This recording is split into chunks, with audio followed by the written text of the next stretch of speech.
Israel dilaporkan telah mencegat kapal Madeleine Freedom Flotilla dan menahan 12 aktivis internasional yang terlibat dalam misi bantuan menuju Gaza. Para aktivis yang ditahan berasal dari berbagai negara, termasuk tokoh lingkungan asal Swedia, Greta Thunberg.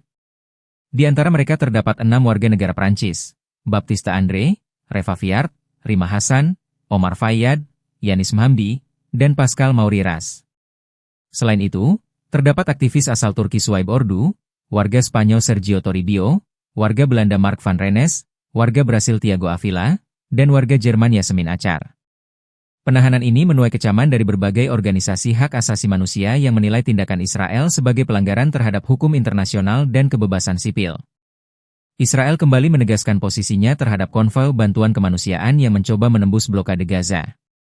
Menteri Pertahanan Israel, Israel Katz, menyebut inisiatif tersebut sebagai armada kebencian atau hate flotilla.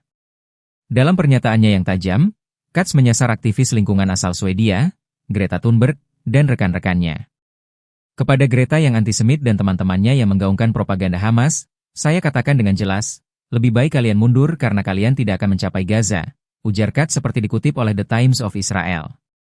Pernyataan tersebut muncul di tengah upaya kelompok aktivis internasional yang kembali meluncurkan kapal bantuan ke Gaza. Namun, Israel menegaskan akan bertindak tegas terhadap segala bentuk pelanggaran blokade, baik melalui laut, udara, maupun darat.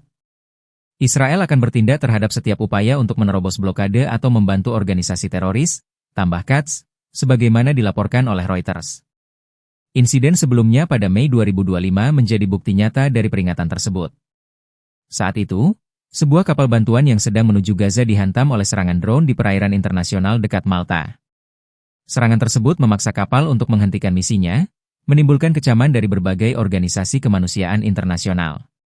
Menurut laporan Al Jazeera, serangan itu terjadi tanpa peringatan yang jelas dan dianggap melanggar hukum laut internasional. Konflik antara upaya kemanusiaan dan kebijakan keamanan Israel telah berlangsung selama lebih dari 1 dekade. Salah satu momen paling tragis terjadi pada 2010 ketika pasukan Israel menaiki kapal dalam konvoi Gaza Freedom Flotilla yang mencoba menembus blokade. Dalam operasi tersebut, 9 aktivis tewas, menciptakan krisis diplomatik besar antara Israel dan beberapa negara, terutama Turki. BBC News menyebut kejadian itu sebagai insiden paling berdarah dalam hubungan Israel-Turki dalam beberapa dekade terakhir. Kontroversi atas blokade Gaza dan respons militer Israel terus memicu perdebatan global tentang hak asasi manusia, keamanan nasional, dan batasan aksi kemanusiaan.